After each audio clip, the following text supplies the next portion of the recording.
Hey everyone, this is Dean with DCA Crypto. Got 4 great videos for you guys this week, so I'd appreciate if you subscribe to my channel, smash that like button, and let's jump into it.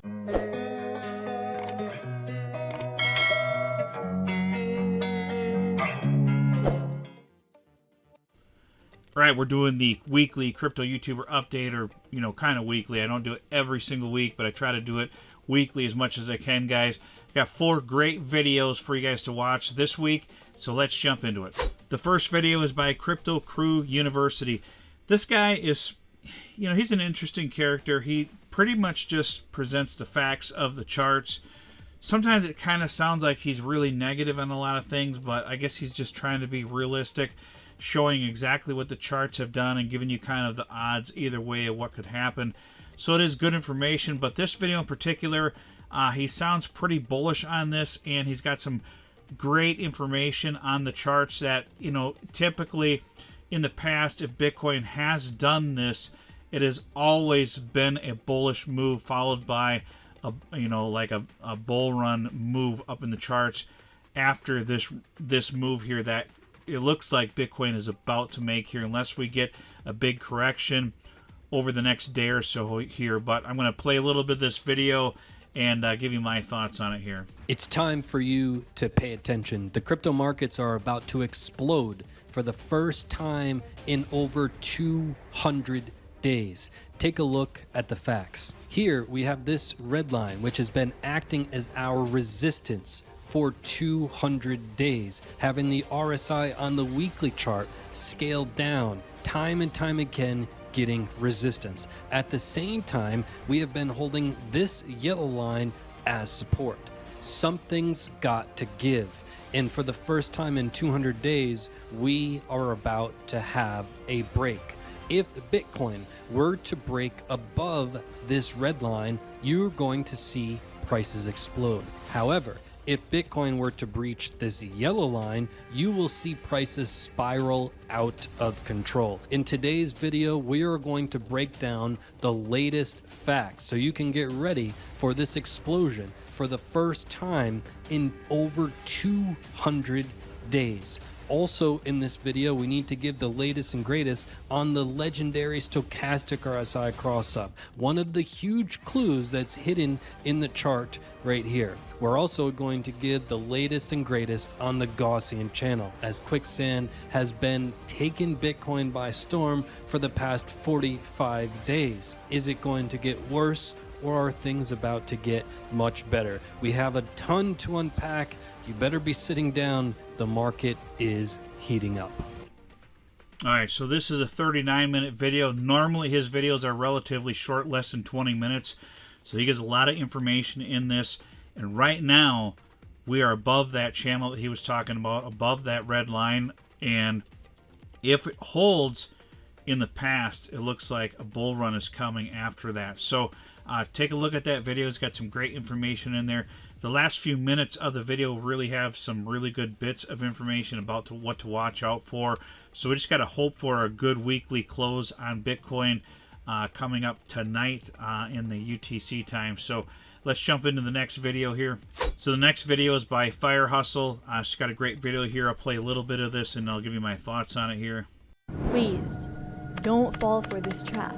The crypto market turns red for the day, and then on the same day, out of nowhere, all these headlines start popping up, making crypto look bad. Entering extreme fear, Bitcoin price dumping, claims that crypto already hit its peak this cycle, and even influencers starting to say that they're exiting crypto. The natural thing is to be persuaded by this and feel the need to sell everything. Run away while you can, right? But all of that is bullshit. Crypto isn't just gonna die like that, and there are many signs that actually suggest the opposite, that the market is in for a much bigger move before the end of this cycle. Take this for example. The past week, MasterCard launched a new debit card with a crypto payments firm called Mercurial. This card will let people pay for things in the real world using the crypto directly through the card. And the card will be integrated with Apple Pay and Google Pay. So just let that soak in. Everyday purchases being made with crypto, no need to off-ramp first, first and pay multiple different fees. And this isn't MasterCard's first crypto payment solution. Last month, they also announced the MetaMask card to allow MetaMask users to make payments with crypto. So it's slowly becoming easier to use your crypto every day for purchases instead of fiat currencies, which was the main purpose of crypto to begin with. Still not convinced that crypto is nowhere close to dying? Well, keep watching because I'm gonna reveal some major signs that are screaming bullish. All right, so Summer's got some good information in this video about why she thinks crypto is nowhere near dead. It kind of feels like in the market, because things have gone nowhere since March. We've been in this, downward trend sort of with the altcoins, especially Bitcoin, just kind of floating around in, accumulation zone really. But all the alts are bleeding really hard against Bitcoin. Bitcoin's gaining its dominance, and the market itself feels like it's dead because most people are in altcoins waiting for a possible bull run to hit. And everybody was talking about how we're going to keep going up and up forever. But I kept saying, no, summertime, we're probably going to get a correction like we always have. And then after the halving, we'll hopefully move up into the bull run here. But check out Summer's videos. She's got some great information in here about several factors of why crypto is just beginning to get adoption. And I think its best days are yet ahead of us here. So the next video is by No BS Crypto. Kyron's got some great information in this video. He's got 3 mistakes that he made in the last cycle here that cost him over $100,000. These are some great tips to watch. I'm going to play a little bit of this video, and then I'll give you my thoughts on it here. The bull run is a time when money is so easily made it's kind of laughable. That is, on paper. You, unfortunately, are likely going to be part of the statistic, the 98% that loses money in crypto. Now, a small slither of that makes around $500 or so, and yes, that includes people who have invested millions of dollars. It is such a small fraction that changes their lives, and that's how honestly it is designed to be. Not everyone can win at this game, that you, yes, you are likely to screw it up. Just like I did in the last bull run. I had over $100,000 life-changing money for a 21-year-old with big dreams and aspirations, buying a couple different properties and so on. Unfortunately, though, I would have loved to watch a video like this, which there was none of back then, on 3 things you should avoid at all costs. Now, I know likely some of you are probably watching this video thinking to yourselves, this is another crypto YouTube video. I'm going to take this with a grain of salt and leave it at that. I'm going to probably forget about this in the next half an hour. I know, because I am the same. I used to be like that at least anyway. I want you to really absorb this, guys, and I truly do mean that. I'm not making this video because I like talking about my hard losses. I'm not doing this video because it's just an extra little bit of content. I'm really trying to help you here, and I need you to listen up. Look, I thought I had it all under control. I had 4 years of banking knowledge up my belt at the time when the bull run happened. I had been researching and reading all about the stock market, and also the real estate market was really my true passion, and still honestly is, and I knew a lot about finance. Unfortunately, though, even with all that, I could never have understood how crypto works. Crypto does not work anything like any of the other markets. For sure. Not even the stock market, okay? You have to understand how this beast functions, and in today's video, I will hopefully try to educate you in some way, shape, or form. So check out this video, guys. Kyron's got some great information in this video about the mistakes that he made in the last bull run and how to try to kind of play this bull run going forward so you don't make those same mistakes. I myself made some mistakes in the last bull run that cost me 6 figures as well. I've covered those on my channel a few times, kind of shared what happened to me last bull run and why I missed out, why I'm not going to make those same mistakes this time around. This time I'm prepared. I have a game plan regardless of what happens in the bull run.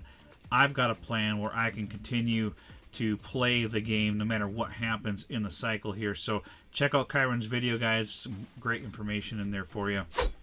Next video is by Altcoin Daily. He's doing an interview, and he's doing a great interview with Cryptos R Us here. And I'm not going to play, I'm just going to play a few segments of this video for you guys. You guys can watch the whole thing because it is a 25-minute video, but I really like Cryptos R Us. He's got some good information, and I think that if you watch this video, you kind of get some different perspectives of what could potentially happen in the bull run, because there are different viewpoints of it. So we'll play a little clip here, and then I'll give you my thoughts on it. Bitcoin is the only asset where as demand grows, you can't make more of it. So for example, when those gold ETFs came into fruition in 2005 or something like that, and institutions could finally accumulate gold in an easy way, you know they invested in more gold mines, they increased that supply, they had it on the other end. Bitcoin, you can't do that. In fact, we just had a halving, and there's half the supply now coming onto the market. Given that, price-wise, what is your sort of base case and maybe bull case for Bitcoin? Well, for 2025, you're saying, right? Yeah. You know, it's hard for me. I'm known as one of like the most bullish guys out there, and that's because that's how I feel, and I want my audience, anyone watching, to also feel what I'm feeling, and I prove it with, you know, the growing fundamentals, the macro conditions, the charts, on-chain metrics, and everything, right?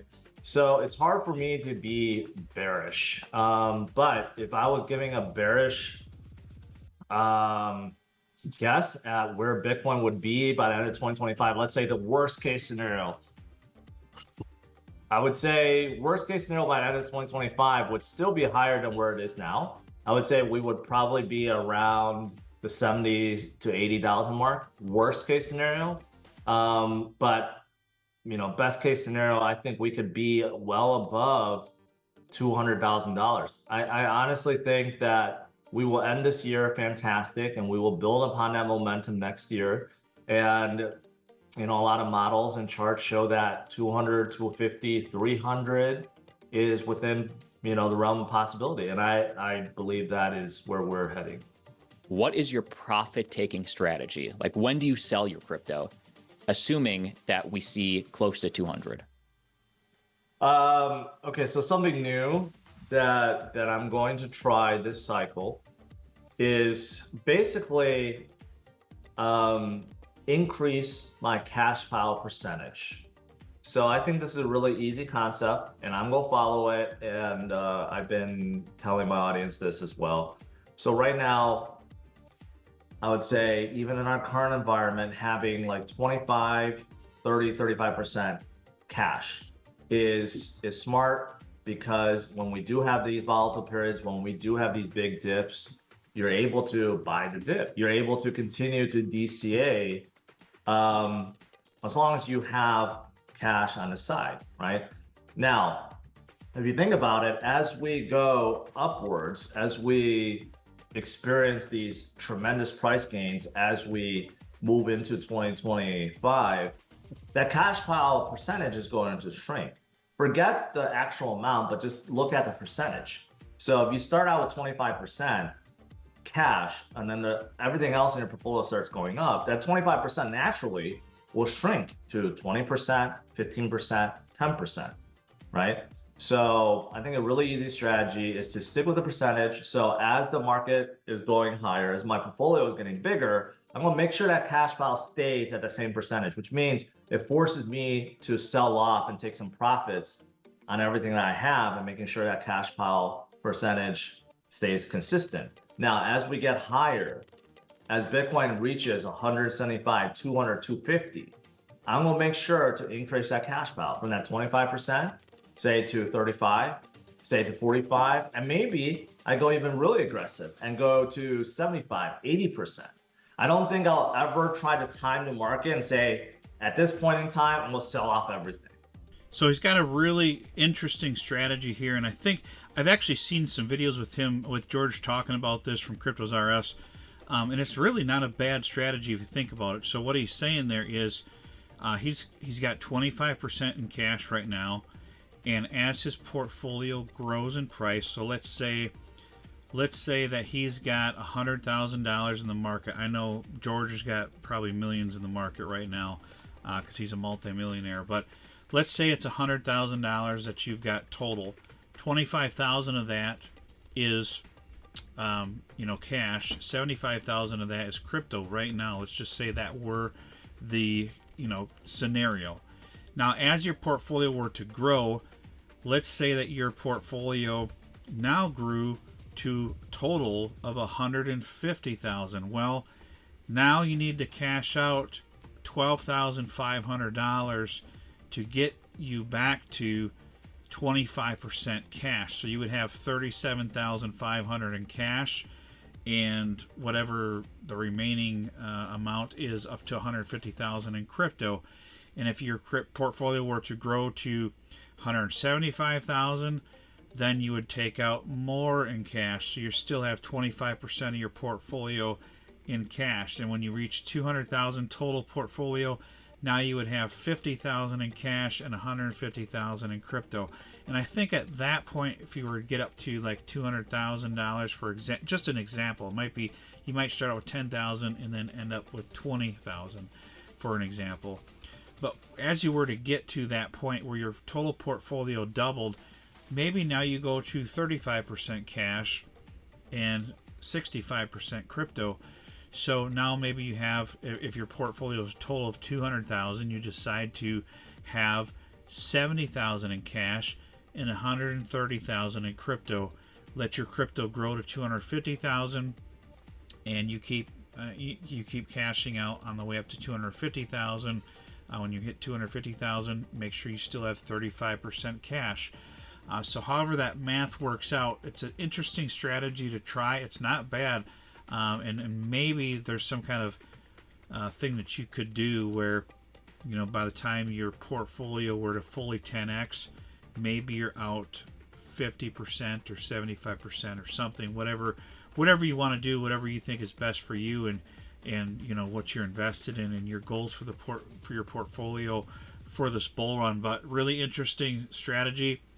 And it makes sense to do that. It's forcing you to continually cash out on the way up. Just like I've always talked about on my channel, I'm going to be cashing out all the way up. And maybe this is a strategy that I need to look at doing for this bull run, something similar to this, where I'm forcing myself to stay a certain amount in cash. And then as my portfolio grows, increasing that percentage of cash amount. So hopefully I'm out, you know, up to 75 to 80% of my portfolio as we get towards the top of the bull run.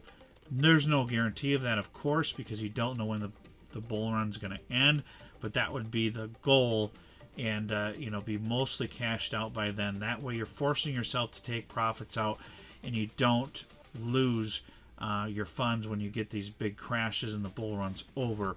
Another thing you could potentially do is, if you get maybe another rule is, okay, well, in this bull run, if we get a 30% correction on Bitcoin, I take, maybe 10% of my, total portfolio, maybe like a third of that cash or something, and you reinvest it at a 30% dip.